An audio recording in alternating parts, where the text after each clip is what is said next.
नमस्कार। इस अंक में आप सभी का बहुत बहुत स्वागत है। सुप्रीम कोर्ट के निर्णय से आज देश के लाखों शिक्षकों का हाल बेहाल है। उनकी नौकरी पर खतरा मंडरा रहा है। अपने स्तर पर वे लगातार धरना प्रदर्शन, आंदोलन, सांसदों और मंत्रियों को ज्ञापन सौंपने और उनसे मिलकर अपनी समस्या को रखने का काम लगातार वे कर रहे हैं, लेकिन अभी तक उनको इसमें कोई सफलता नहीं मिली है। रिव्यू पिटीशन के आदेश के बाद राज्य सरकारों को यह जिम्मेदारी दे दी गई है कि वे प्रत्येक वर्ष 2 बार 6 महीने के अंतराल में टेट परीक्षा का आयोजन करें, ताकि शिक्षकों को टेट पास करने के लिए उचित अवसर मिल सके। आज हम जिस बिंदु पर बात करने जा रहे हैं वो इस समस्या को लेकर केंद्र सरकार पर विश्वसनीयता को कटघरे में खड़ा करता है। केंद्र सरकार की नीयत पर संदेह को और गहरा करता है। आज सभी राज्य सरकारें सुप्रीम कोर्ट के आदेश के पालन में लग गई है और विभागीय टेट आयोजन की प्रक्रिया में सक्रिय हो गए हैं, जबकि हम सबको पता है कि विभागीय टेट के माध्यम से 100% शिक्षकों की नौकरी नहीं बचाई जा सकती है। यह इस समस्या का पूर्ण समाधान नहीं है।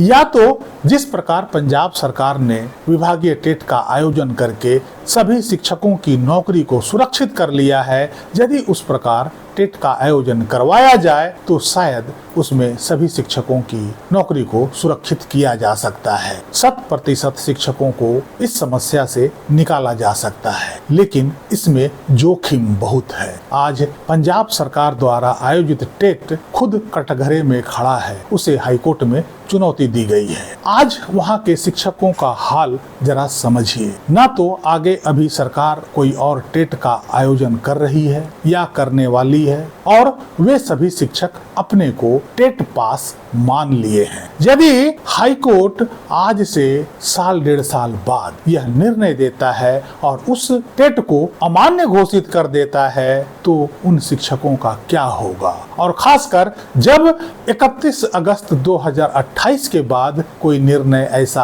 आता है जिसमें इस टेट को अमान्य घोषित कर दिया जाता है, तो आखिर उन शिक्षकों की नौकरी का क्या होगा। इसलिए विभागीय टेट में यदि शुचिता नहीं अपनाई गई और NCTE के नियमों का पालन नहीं किया गया तो शायद उसमें हमेशा जोखिम ही जोखिम रहेगा। और यदि NCTE के गाइडलाइन के आधार पर उनके मानक स्तर के अनुसार यदि विभागीय टेट का आयोजन किया जाता है तो 100% शिक्षकों की नौकरी बचाना मुश्किल है। कुछ न कुछ शिक्षक ऐसे रह जाएंगे जिनकी नौकरी खतरे में पड़ जाएगी। इसलिए विभागीय टेट इस समस्या का कोई संपूर्ण निदान नहीं है। मेरा ऐसा मानना है कि चूंकि आज देश के 22 राज्यों और केंद्र शासित प्रदेशों में सत्तारूढ़ पार्टी की ही सरकार है, अर्थात वही सरकार केंद्र में है जो उन राज्यों में है। क्या ये सभी राज्य सरकारें शिक्षकों की इस समस्या को लेकर देश के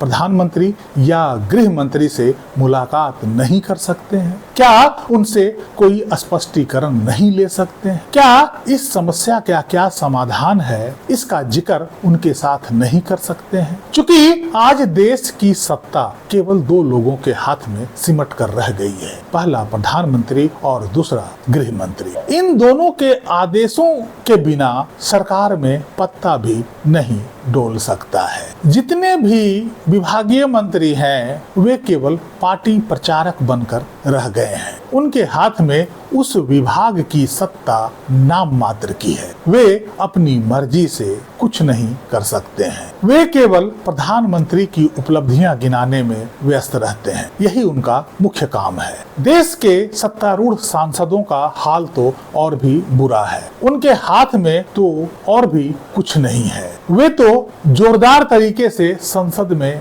आवाज भी नहीं उठा सकते हैं, क्योंकि वे सत्तारूढ़ दल के हैं और सरकार के खिलाफ नहीं जा सकते हैं। सत्तारूढ़ दल के अधिकांश सांसदों का हाल यह है कि वे अपने दम पर अपना चुनाव भी नहीं जीत सकते हैं। अधिकांश सांसदों का अपना क्षेत्र में कोई होल्ड ही नहीं है और न ही अपने संसदीय क्षेत्र में किसी प्रकार का वो विकास कार्य करते हैं। यह मैं अपने अनुभव से बता सकता हूँ। सभी सांसद पार्टी कैडर पर ही टिके हुए हैं, इसलिए इन सांसदों की आवाज तो बिल्कुल दबा दी गई है। ये उस काबिल नहीं है कि गलत को गलत और सही को सही ठहरा सकें, गलत के खिलाफ आवाज उठा सकें या सरकार से कोई प्रश्न पूछ सके। सत्तारूढ़ दल के सभी राज्य सरकारों को यह पता है कि प्रधानमंत्री के एक लाइन का अध्यादेश इस समस्या को जड़ से समाप्त कर सकता है और 100% शिक्षकों की नौकरी सुरक्षित की जा सकती है। तो आखिर इन राज्य सरकारों को प्रधानमंत्री और गृह मंत्री से मिलने का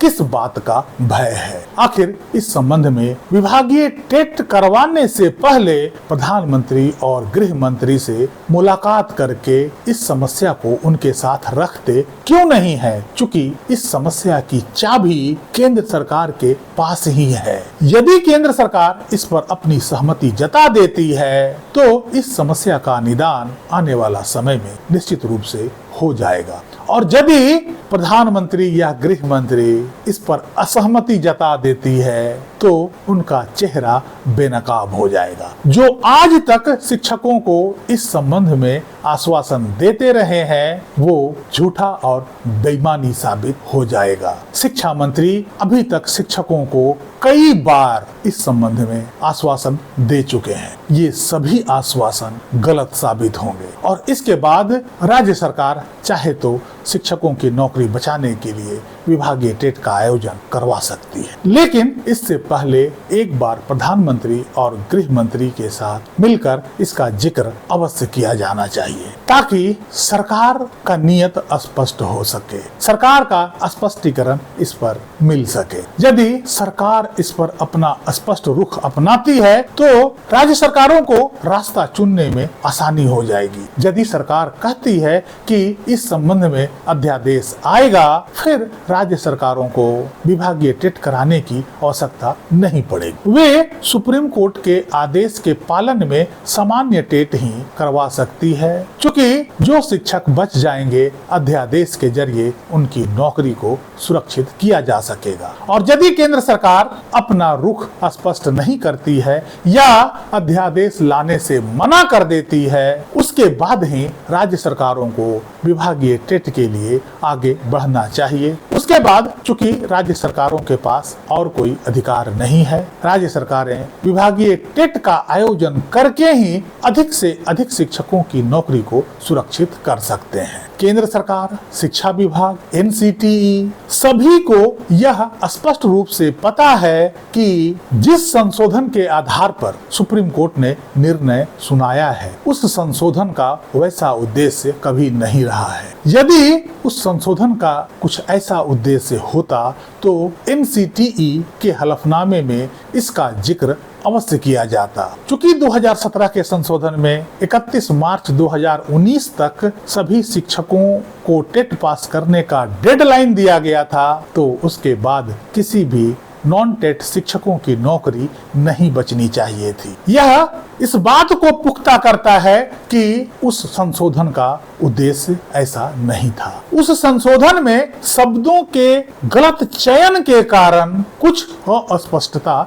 जरूर आ गई थी, लेकिन उसका उद्देश्य ऐसा बिल्कुल भी नहीं था, नहीं तो लाखों शिक्षकों की नौकरी आज तक बच नहीं पाती। उस संशोधन के अनुसार सभी नॉन टेट शिक्षकों की नौकरी 31 मार्च 2019 के तुरंत बाद ही स्वतः समाप्त हो जानी चाहिए थी। अभी तक उनका शिक्षक बने रहना यह गैर कानूनी होता, लेकिन चूंकि उस संशोधन का इफेक्ट धरातल पर नहीं पड़ा, किसी भी शिक्षकों को उसका नकारात्मक प्रभाव नहीं पड़ा, 5 साल बीत जाने के बाद भी इससे साफ जाहिर होता है कि उस संशोधन में थोड़ी अस्पष्टता जरूर है, लेकिन यह सभी शिक्षकों के लिए नहीं था। प्रधानमंत्री देश से ऊपर पर नहीं है। प्रधानमंत्री देश विदेश की छोटी सी छोटी घटनाओं पर नजर रखने वाले देश में शिक्षकों की इतनी बड़ी समस्या से अवगत नहीं होंगे, ऐसा भी नहीं कहा जा सकता। उन्हें इस बात की जानकारी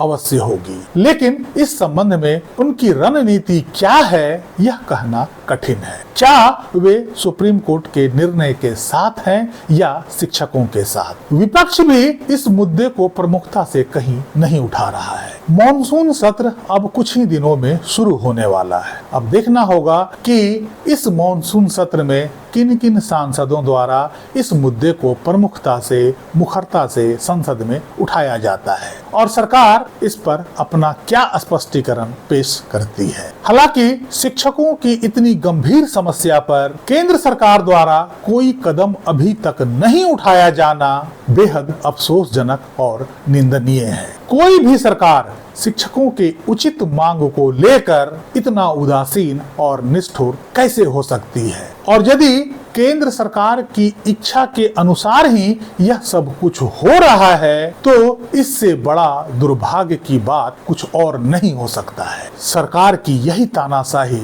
एक दिन सरकार का विनाश का कारण भी बनेगा। इस अंक में यहीं तक। कैसी लगी जानकारी कमेंट करके जरूर बताइएगा। वीडियो को लाइक कीजिएगा, चैनल को सब्सक्राइब कीजिएगा। मिलते हैं अगले अंक में, तब तक के लिए जय हिंद, वंदे मातरम।